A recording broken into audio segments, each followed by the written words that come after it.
कृपा होणार, बदल होणार. काळजी करू नकोस. तू जरी आमच्यापर्यंत पोहोचू शकत नसतेस तरी तुझी वेदना मात्र आमच्यापर्यंत पोहोचली आहे. नमस्कार. श्री स्वामी समर्थ महाराजांच्या चरणी लीन होऊन आज एक अत्यंत महत्त्वाचा व्हिडिओ घेऊन आलो आहोत. ज्यांच्या जीवनात संघर्ष आहे, ज्यांना प्रगती खुंटल्यासारखी वाटते आहे आणि ज्यांना सुख, समृद्धी आणि शांतीची आस आहे, त्यांच्यासाठी हा व्हिडिओ एक वरदान ठरू शकतो. ज्या क्षणाची तुम्ही वाट पाहत आहात तो भाग्योदयाचा क्षण आता जवळ आला आहे. आजच्या युगात प्रत्येकजण सुखी आणि आनंदी जीवन जगू इच्छितो, पण त्यासाठी केवळ प्रयत्नांची नाही तर दैवी कृपेचीही गरज असते.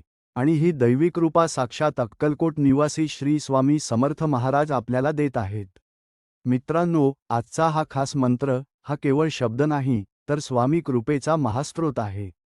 या मंत्राच्या श्रवणाने तुमच्या आयुष्यातील अडथळे दूर होतील, बंद झालेले भाग्याचे दरवाजे उघडतील, तुमच्या घरात सकारात्मक ऊर्जा आणि स्थिर लक्ष्मीचा वास होईल.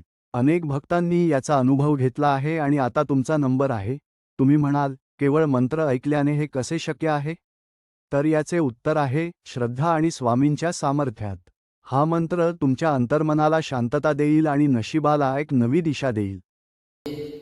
आज आपण स्वामी समर्थांच्या अशा एक दिव्य मंत्राचा जाप करणार आहोत, जो प्रत्येकाच्या जीवनातील अंधार दूर करण्याची क्षमता ठेवतो.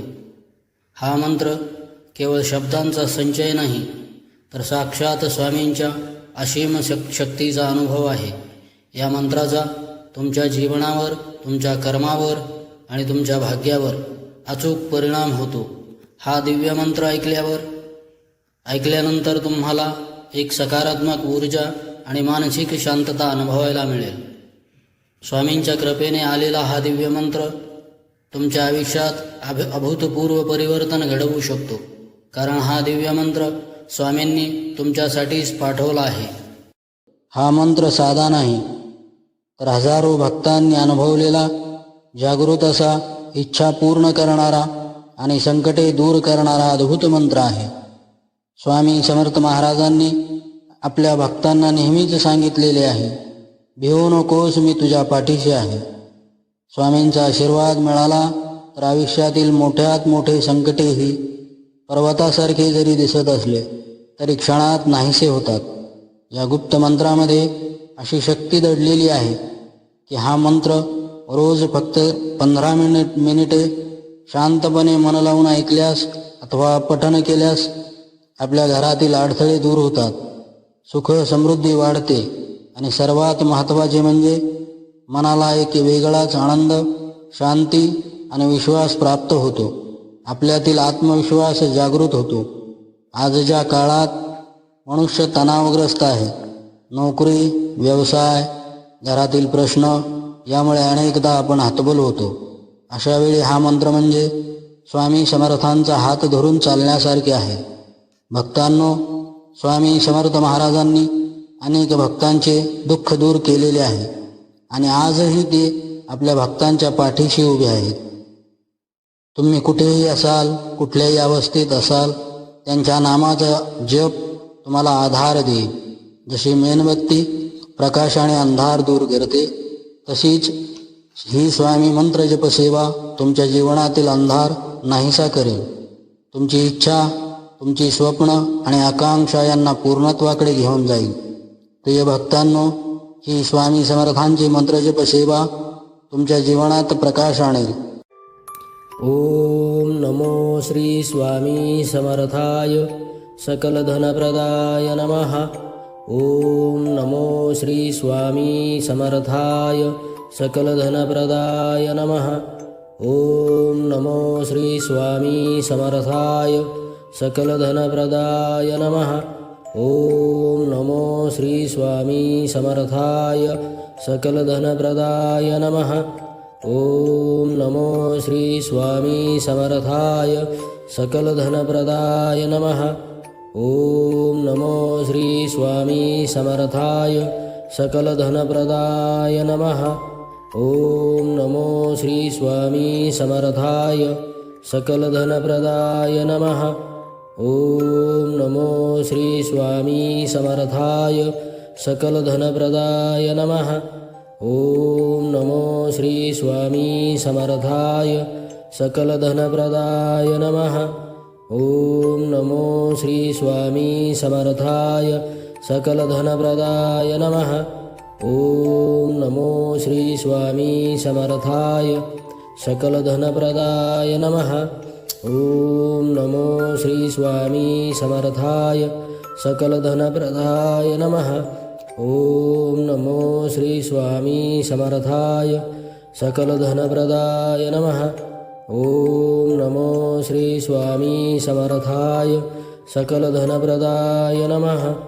ॐ नमो श्री स्वामी समर्थाय सकलधनप्रदाय नमः। ॐ नमो श्री स्वामी समर्थाय सकलधनप्रदाय नमः। ॐ नमो श्री स्वामी समर्थाय सकलधनप्रदाय नमः। ॐ नमो श्री स्वामी समर्थाय सकलधनप्रदाय नमः। ॐ नमो श्री स्वामी समर्थाय नमः सकलधनप्रदाय नमः। ॐ नमो श्री स्वामी समर्थाय सकलधनप्रदाय नमः। ॐ नमो श्री स्वामी समर्थाय सकलधनप्रदाय नमः। ॐ नमो श्री स्वामी समर्थाय सकलधनप्रदाय नमः। ॐ नमो श्री स्वामी समर्थाय सकलधनप्रदाय नमः। ॐ नमो श्री स्वामी समर्थाय सकलधनप्रदाय नमः। ॐ नमो श्री स्वामी समर्थाय सकलधनप्रदाय नमः। ॐ नमो श्री स्वामी समर्थाय सकलधनप्रदाय नमः। ॐ नमो श्री स्वामी समर्थाय सकलधनप्रदाय नमः।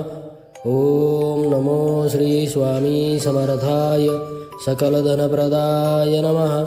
ॐ नमो श्री स्वामी समर्थाय सकलधनप्रदाय नमः। ॐ नमो श्री स्वामी समर्थाय सकलधनप्रदाय नमः। ॐ नमो श्री स्वामी समर्थाय सकलधनप्रदाय नमः। ॐ नमो श्री स्वामी समर्थाय सकलधनप्रदाय नमः। ॐ नमो श्री स्वामी समर्थाय सकलधनप्रदाय नमः। ॐ नमो श्री स्वामी समर्थाय सकलधनप्रदाय नमः। ॐ नमो श्री स्वामी समर्थाय सकलधनप्रदाय नमः। ॐ नमो श्री स्वामी समर्थाय सकलधनप्रदाय नमः। ॐ नमो श्री स्वामी समर्थाय सकलधनप्रदाय नमः। ॐ नमो श्री स्वामी समर्थाय सकलधनप्रदाय नमः। ॐ नमो श्री स्वामी समर्थाय सकलधनप्रदाय नमः। ॐ नमो श्री स्वामी समर्थाय सकलधनप्रदाय नमः। ॐ नमो श्री स्वामी समर्थाय सकलधनप्रदाय नमः। ॐ नमो श्री स्वामी समर्थाय सकलधनप्रदाय नमः। ॐ नमो श्री स्वामी समर्थाय सकलधनप्रदाय नमः। ॐ नमो श्री स्वामी समर्थाय सकलधनप्रदाय नमः। ॐ नमो श्री स्वामी समर्थाय सकलधनप्रदाय नमः। ॐ नमो श्री स्वामी समर्थाय सकलधनप्रदाय नमः। ॐ नमो श्री स्वामी समर्थाय सकलधनप्रदाय नमः। ॐ नमो श्री स्वामी समर्थाय सकलधनप्रदाय नमः। ॐ नमो श्री स्वामी समर्थाय सकलधनप्रदाय नमः। ॐ नमो श्री स्वामी समर्थाय सकलधनप्रदाय नमः। ॐ नमो श्री स्वामी समर्थाय सकलधनप्रदाय नमः। ॐ नमो श्री स्वामी समर्थाय सकलधनप्रदाय नमः। ॐ नमो श्री स्वामी समर्थाय सकलधनप्रदाय नमः। ॐ नमो श्री स्वामी समर्थाय सकलधनप्रदाय नमः। ॐ नमो श्री स्वामी समर्थाय सकलधनप्रदाय नमः। ॐ नमो श्री स्वामी समर्थाय सकलधनप्रदाय नमः। ॐ नमो श्री स्वामी समर्थाय सकलधनप्रदाय नमः। ॐ नमो श्री स्वामी समर्थाय सकलधनप्रदाय नमः। ॐ नमो श्री स्वामी समर्थाय सकलधनप्रदाय नमः। ॐ नमो श्री स्वामी समर्थाय नमः सकलधनप्रदाय नमः। ॐ नमो श्री स्वामी समर्थाय सकलधनप्रदाय नमः। ॐ नमो श्री स्वामी समर्थाय सकलधनप्रदाय नमः। ॐ नमो श्री स्वामी समर्थाय सकलधनप्रदाय नमः। ॐ नमो श्री स्वामी समर्थाय सकलधनप्रदाय नमः। ॐ नमो श्री स्वामी समर्थाय सकलधनप्रदाय नमः। ॐ नमो श्री स्वामी समर्थाय सकलधनप्रदाय नमः। ॐ नमो श्री स्वामी समर्थाय सकलधनप्रदाय नमः। ॐ नमो श्री स्वामी समर्थाय सकलधनप्रदाय नमः। ॐ नमो श्री स्वामी समर्थाय सकलधनप्रदाय नमः। ॐ नमो श्री स्वामी समर्थाय सकलधनप्रदाय नमः।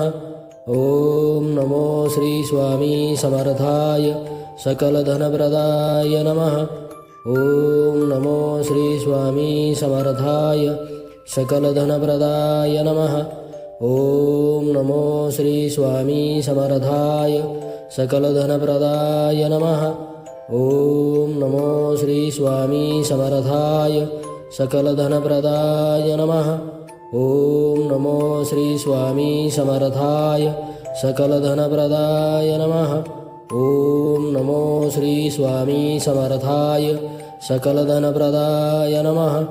ॐ नमो श्री स्वामी समर्थाय सकलधनप्रदाय नमः। ॐ नमो श्री स्वामी समर्थाय सकलधनप्रदाय नमः।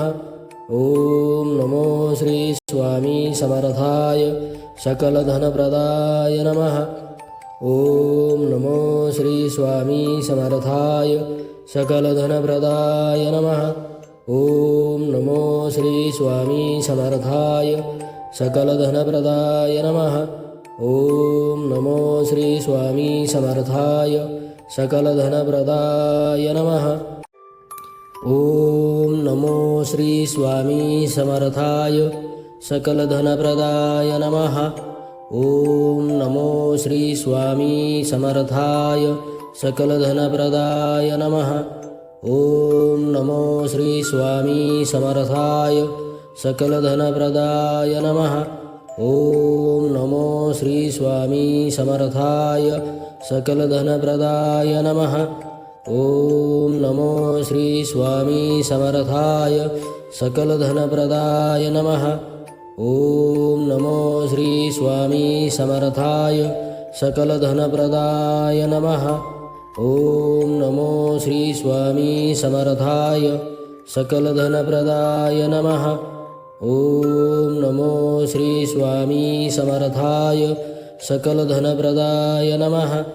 ॐ नमो श्री स्वामी समर्थाय सकलधनप्रदाय नमः। ॐ नमो श्री स्वामी समर्थाय सकलधनप्रदाय नमः। ॐ नमो श्री स्वामी समर्थाय सकलधनप्रदाय नमः।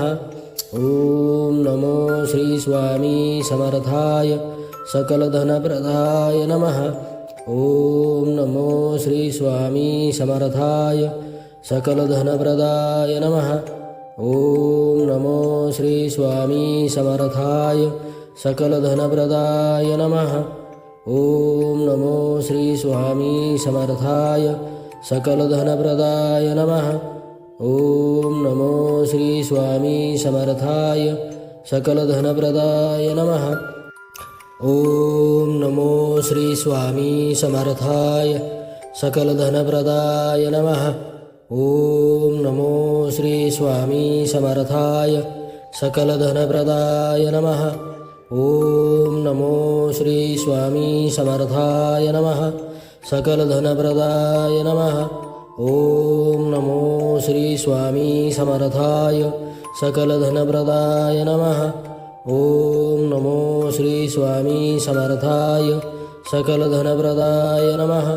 ॐ नमो श्री स्वामी समर्थाय सकलधनप्रदाय नमः। ॐ नमो श्री स्वामी समर्थाय सकलधनप्रदाय नमः। ॐ नमो श्री स्वामी समर्थाय सकलधनप्रदाय नमः। ॐ नमो श्री स्वामी समर्थाय सकलधनप्रदाय नमः। ॐ नमो श्री स्वामी समर्थाय सकलधनप्रदाय नमः। ॐ नमो श्री स्वामी समर्थाय सकलधनप्रदाय नमः। ॐ नमो श्री स्वामी समर्थाय सकलधनप्रदाय नमः। ॐ नमो श्री स्वामी समर्थाय सकलधनप्रदाय नमः।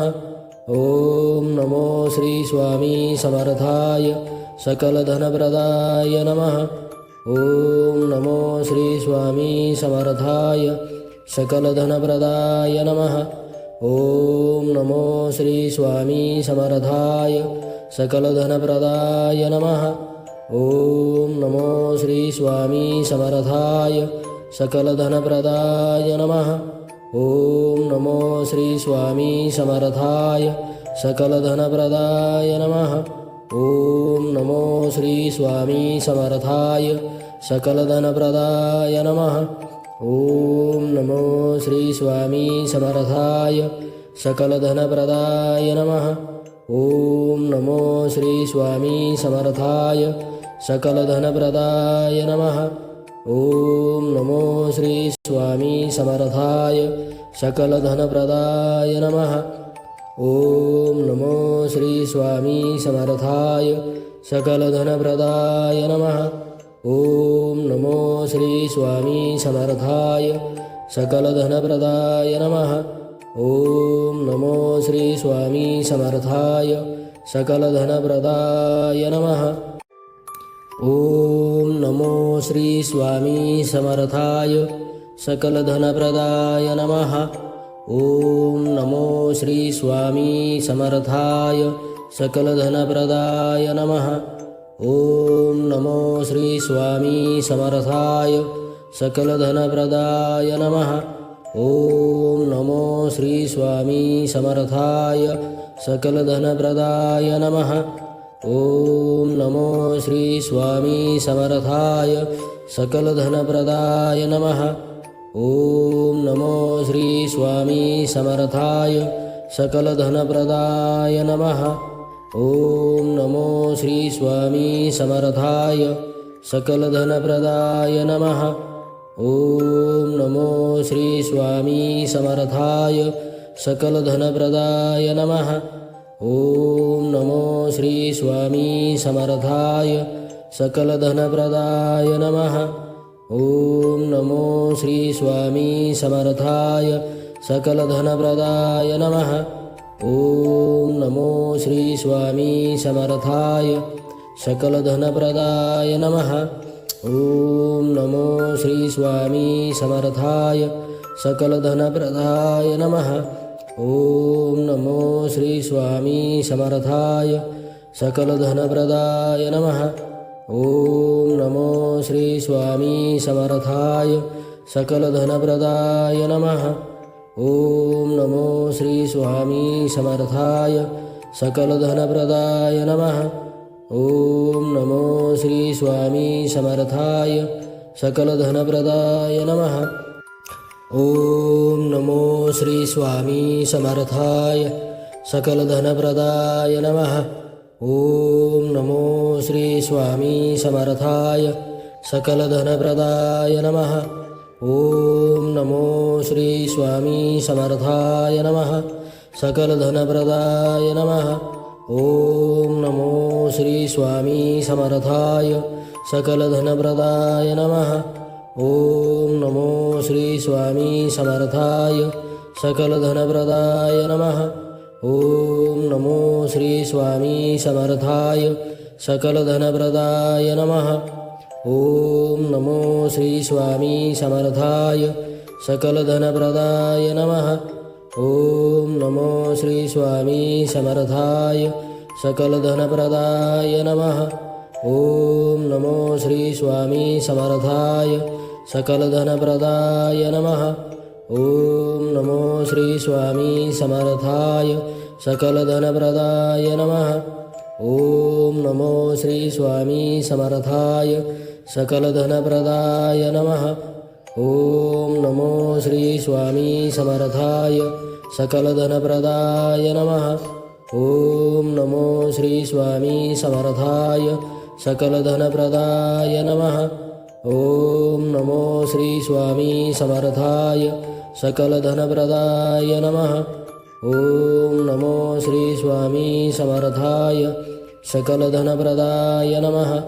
ॐ नमो श्री स्वामी समर्थाय सकलधनप्रदाय नमः। ॐ नमो श्री स्वामी समर्थाय सकलधनप्रदाय नमः। ॐ नमो श्री स्वामी समर्थाय सकलधनप्रदाय नमः।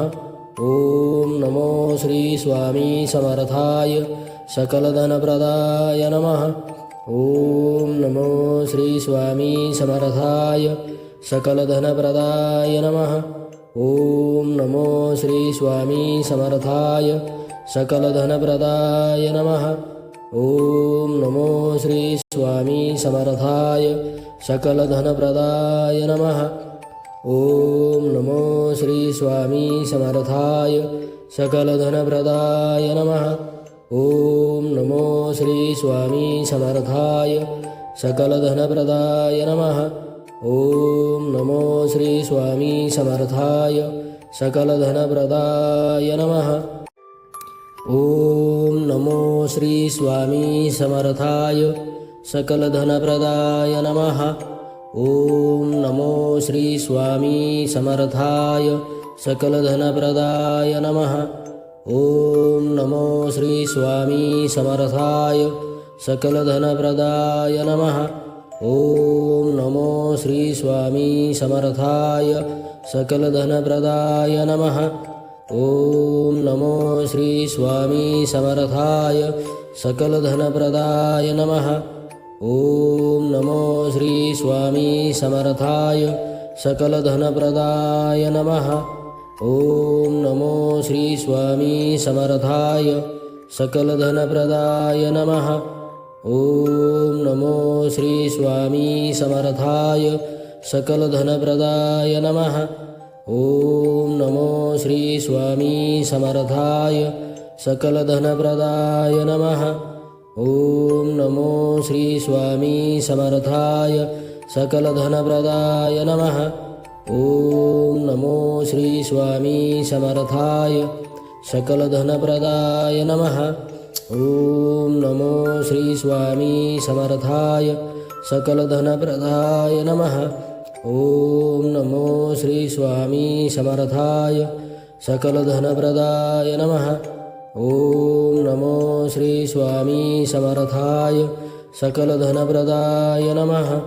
ॐ नमो श्री स्वामी समर्थाय सकलधनप्रदाय नमः।